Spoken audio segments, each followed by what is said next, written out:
தொடர்ந்து நம்முடைய மூத்த பத்திரிகையாளர் திரு தாமோதரன் பிரகாஷ் அவர்களும் இணைந்திருக்கிறார். சார் வணக்கம். இந்த வழக்கில் காவல்துறை விசாரணைக்கு ஆஜராகி இருக்காரு.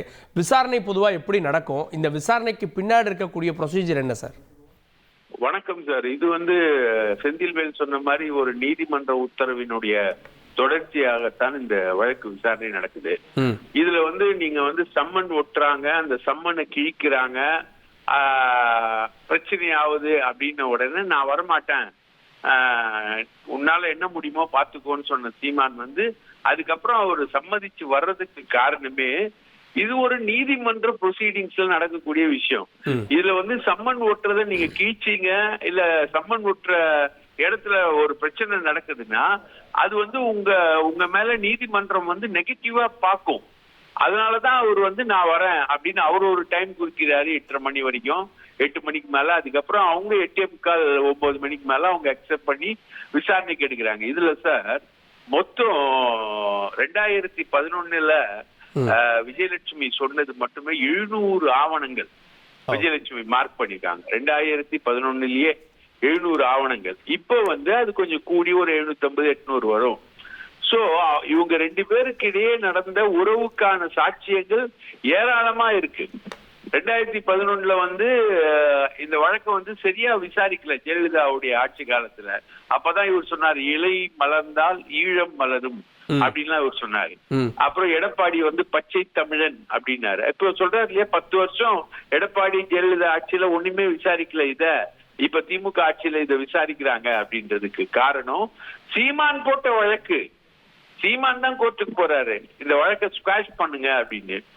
அவர் போட்ட வழக்குல நீதிபதி இளந்திரையன் இந்த பெண்ணை நீங்கள் கல்யாணம் செய்து கொள்வேன் என்று சொல்லி அவருடன் இருந்து அவரிடம் பணம் பெற்று அவரை ஏமாற்றிய 7 முறை கருக்கலைப்பு செய்ததாக சொல்றவர் யாரு? நீதிபதி இளந்திரையன். அதை எடுத்து இப்போ சுப்ரீம் கோர்ட்டுக்கு போயிருக்காரு. சோ இது எல்லாமே கோர்ட் நடவடிக்கைகள் தான் நடந்துகிட்டு இருக்கு. கோர்ட் நடவடிக்கை அப்படின்னாலும் நேத்து ஒட்டின அந்த சம்மன் அப்புறம் கிழிக்கப்பட்டது, நேற்றே 2 பேர் அரெஸ்ட் பண்ணப்பட்டதெல்லாம் பார்த்தோம். சீமானை கைது செய்வதற்கான வாய்ப்பு இருக்குதா நினைக்கிறீங்களா? எனக்கு தெரிஞ்ச சீமானை கைது செய்வதற்கான வாய்ப்பு இல்லை சார். ஏன்னா இது கோர்ட் ப்ரொசீடிங்ஸ்க்காக விஜயலட்சுமி கிட்ட பெங்களூர்ல போய் ஸ்டேட்மெண்ட் எடுத்திருக்காங்க. இப்போ அந்த ஸ்டேட்மெண்ட்ல பல புது விஷயங்கள் சொல்லியிருக்காங்க அவங்க. ஏற்கனவே இவரு 2023 இந்த ஆட்சி அமைஞ்ச உடனே போய் சொன்ன வழக்கு விசாரணைகள்லாம் இருக்கு, ரைட்டுங்களா? அந்த வழக்கு விசாரணையை தாண்டி பல புது விஷயங்கள் இதுல இருக்கு. அதையெல்லாம் தொகுத்து ஒரு 53-60 கேள்விகளா ஆய்வாளர் தொகுத்து வச்சிருக்காரு. அந்த கேள்விகளை இவர்கிட்ட கேட்பாங்க. இவர் சொல்லக்கூடிய பதில ரெக்கார்ட் பண்ணுவாங்க.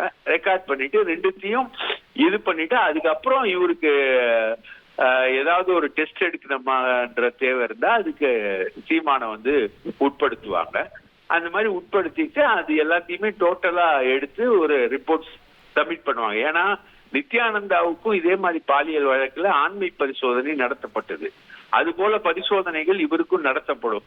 ஏன்னா இவர் அதுக்கான பொட்டன்டான ஆளா இல்லையா? நித்யானந்தா நான் பொட்டன்டே இல்லைன்னு சொன்னாரு கோர்ட்ல. அந்த மாதிரி சொல்றதுக்கும் வாய்ப்பு இருக்கு. சோ அந்த விஷயங்கள் எல்லாத்தையுமே இப்போ ஒரு அறிக்கையா எடுத்து கோர்ட்டுக்கு கொடுப்பாங்க சார். அது இன்னைக்கே நடத்தப்படும் இல்ல சார்? அந்த மெடிக்கல் டெஸ்ட் அப்படின்னா அது இன்னைக்கு நடத்தப்படும் நினைக்கிறீங்களா? ஏற்கனவே 10 மணிக்கு மேல போயிடுச்சு. அதுக்கு டைம் கொடுப்பாங்க அவங்க.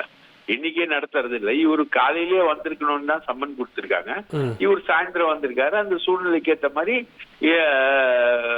இன்னும் கொஞ்சம் நாள் டைம் எடுத்துதான் சார் பண்ணுவாங்க. இப்போ இன்னைக்கு எனக்கு தெரிஞ்சு என்னோட சோர்சஸ் கிடைக்கக்கூடிய விஷயம் அவரை என்கொயரி மட்டும் தான் பண்ணுவாங்க அப்படின்றதுதான் தகவல் சார். இப்போ ஒருவேளை இந்த மாதிரி மருத்துவ சோதனை செய்யப்பட்டா, ஏன்னா அது அவருடைய உடல்நிலை எப்படி இருக்கு, பாடி ஃபிட்னஸ் சம்பந்தப்பட்டதா கூட இருக்கும் அப்படின்ற மாதிரி தகவல் சொல்றாங்களா? அது எந்த அளவுக்கு உண்மை?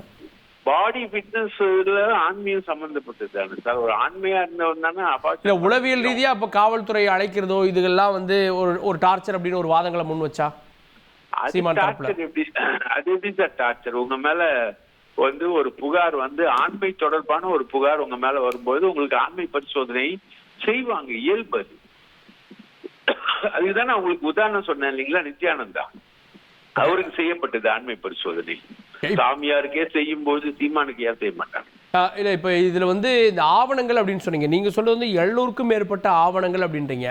இது ஏற்கனவே கொடுக்கப்பட்டிருந்தா அது வந்து ஓரளவு அதுல காவல்துறை விசாரணை பண்ணியிருப்பாங்க.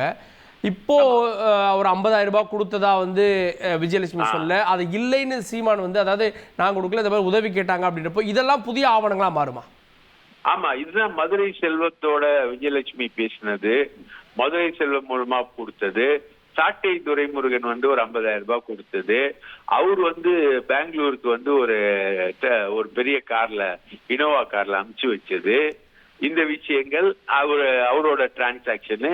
அது இல்லாம அவங்க ஆட்கள் தொடர்ந்து பேசக்கூடிய விஷயம். 2 நாளைக்கு முன்னாடி கூட விஜயலட்சுமி கிட்ட வந்து காம்ப்ரமைஸ் பேசுறதுக்காக ஆட்கள் போனதா விஜயலட்சுமி தன்னுடைய வீடியோ பதிவுல சொல்லியிருக்காங்க.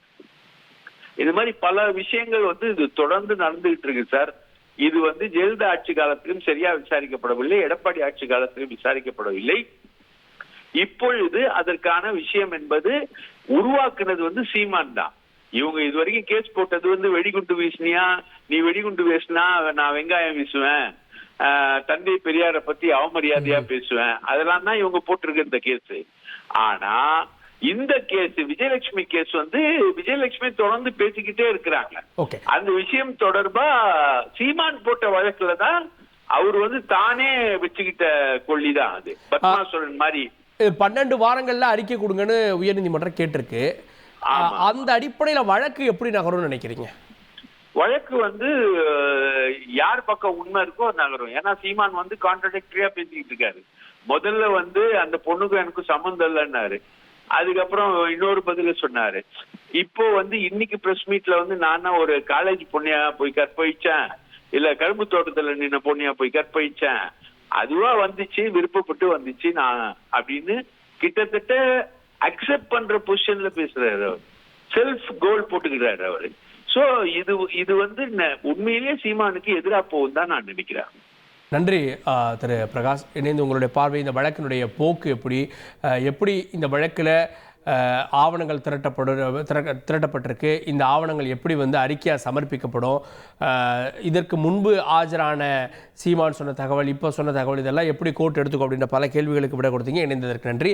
தொடர்ந்து ஒரு இடைவேளைக்கு பிறகு வளசரவாக்கம் காவல் நிலையத்தில் நடந்து வரக்கூடியது என்ன அப்படின்ற ஸ்பாட் தகவலோடு செய்தியாளர்கள் இணைய இருக்கிறார்கள்.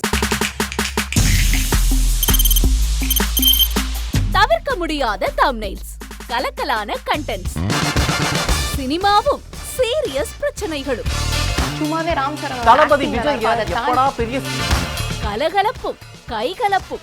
Me too love you. Thank you sir. அவர்களை மாஸ் ஏத்துறது தியேட்டர் தெரிக்குதுனாலே டன் தான். பிரேக்கே இல்லாமல் பிரேக்கிங் நியூஸ் சொல்லும் தந்தி டிவி ஆப். இன்ஸ்டா தலைமுறை வரை இறங்கி அடிக்கும் தந்தி டிவியின் டிஜிட்டல் எக்ஸ்க்ளூசிவ். பாடி காமிச்சீங்க, அது அதை விட மோசம். இல்ல பாடி காமிச்சீங்கன்னா அது இன்னும் வெரி பேட். தந்தி டிவி ஆப்பை இலவசமா டவுன்லோட் செய்யுங்க, ஃபாலோ பண்ணுங்க, சப்ஸ்கிரைப் பண்ணுங்க, என்ஜாய் பண்ணுங்க.